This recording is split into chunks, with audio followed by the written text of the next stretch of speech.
I've been in Elkhart all of my life. I have been in government service for 32 years. I was on the City of Elkhart Fire Department 20 years and served 4 years of that time as their fire chief. Then I also worked as the city street commissioner for 12 years, which is quite a long period of time, and where I really got to know the people of the City of Elkhart. It actually put me where I am today in that getting out into the neighborhoods and listening to people's concerns and being able to be a part of resolving those concerns, you know.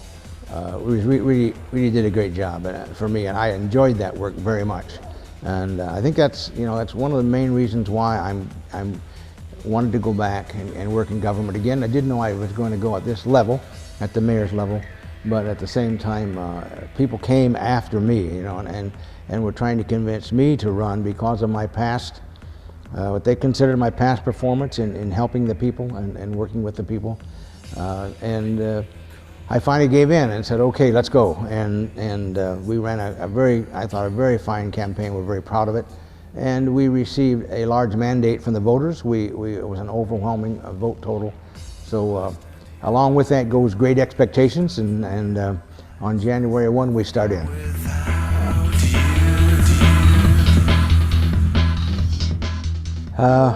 When I eat Hispanic food, it is usually the wet burrito. Although I will sometimes order a steak that's fixed somewhat of a Mexican, I'd call a Mexican style. Probably my favorite ethnic food is Italian. Yeah. I think all across America that might come up pretty close to being number one. I probably eat Italian food once a week. I think no less than once a week.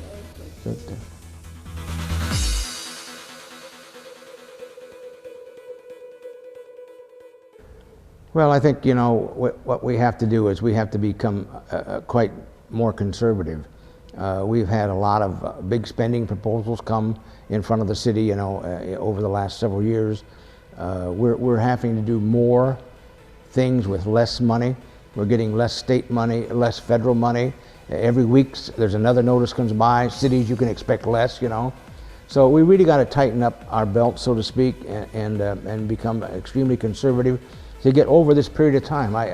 It sounds like, you know, like, well, is he going to stop Elkhart? That's not what I'm talking about at all. I'm talking about being careful so that we don't bankrupt our cities, as the future doesn't look really good. But I believe we'll get out of that. I believe the property tax thing will be resolved. I believe we'll get back on our feet again. And then some of the things that I might not want to do right now that we would call our wants, the things we'd like to have but aren't absolutely essential, maybe we can move forward on some of that. But currently I think the monies we have to be used to meet our basic needs.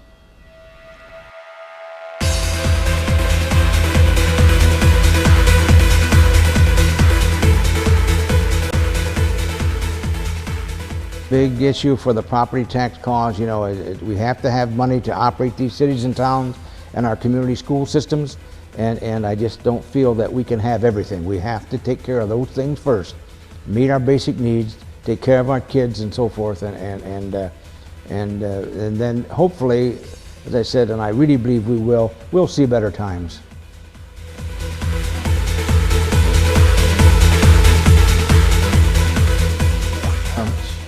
I don't see it any different as the Irish coming here, or the Italians coming here, the Germans, the Poles, everybody. There was an immigration period for all of us and the people we descend from. Along with that immigration, you know, the good people come and some of the bad people come, you know, and it was true in all cases. So whenever I'm asked about, you know, and to be honest with you, during the campaign, people say, what are you going to do about the immigration problem? And my answer was, define the word problem. Don't just leave it in the air. What is your problem, you know? And I think many times, if we can bring together the people that think there's a problem and the people who they think may be causing the problem and find some common ground, we'll find out there isn't too much difference between any of us anyway, you know? So that you know, that's kind of the way I look at things. I would be honest with you and tell you I do have a problem with the term illegal. To foster anything illegal can mean to foster all things illegal, and that's the problem, you know. And therefore we do certainly have a problem with that. But immigration in itself, you know, for reasons of people leaving where they were, their homes and so forth, and going to another place, those things have always been there. Whether it was poor jobs, whether it was health, whether it was persecution, whatever it's been, you know, over the centuries, that's what makes people move on to another place. And we're seeing, you know, no different, I think, than that currently right now. People trying to improve their lives and make a better life for themselves. And we will, one of the things my government will do, and I should back off and say our government would do, it's not my government at all, but we need to become more inclusive. I absolutely would want to include the Hispanic community, as I will call it, into more of the things that we do in the city.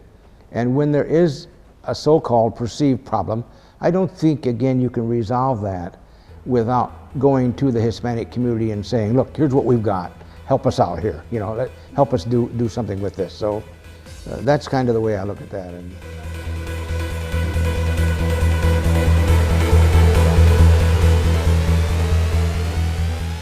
you know, a lot of those things are being done at a level beyond me, you know, at the state level and even at the federal level. And I'm not going to be able to sit here and say I understand all of that, nor do I understand what kind of a vacancy or a void there might be if so many people do return back to their homeland. You know, I don't understand anybody having to do that unless they're here without the proper documents, the proper credentials. It would seem like to me like any plan to get a driver's license, provided with the proper credentials, ought to work, you know. But if it doesn't, then I don't really have an answer for that. As I said before, I've been really pleased with myself, having been very law-abiding, and even when it's sometimes difficult to do, and it's awfully hard for me to get around and over and go through the term illegal without thinking illegal is illegal is illegal, and I can't say that, you know, any other way.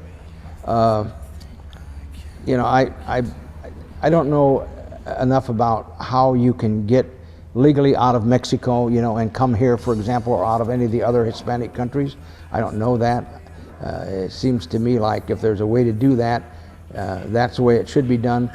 And if it isn't there, then why isn't it there? And of course that would go to the Mexican government, and I'm not going to get an answer for that, you know, or our own government, and I'm not going to get an answer for that probably either.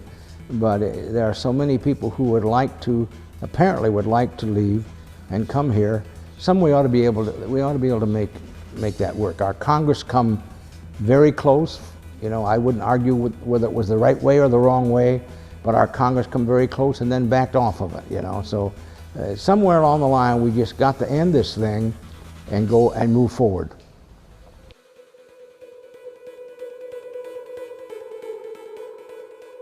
No, I don't know of anything. I think that's going to remain a federal and a state, I'll say problem for lack of a better word.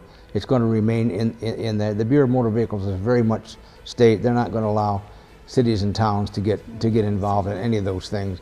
The federal government isn't either, and you know, and therein lies another reason why we're not the enforcing agency for illegal situations, because we can't be. You know, it's their program, and if it's something going to be done, they have to do it, and we can't do that here locally. We don't have the personnel or the monies to do it. But no, some of those things I will admit, you know, that I'd be willing to sit down and listen to more about any of those subjects you're talking about after I get into the office, but I'm not up to speed on that except to say what I said. I believe you'll find those things are going to remain federal and state and not very much for city and county.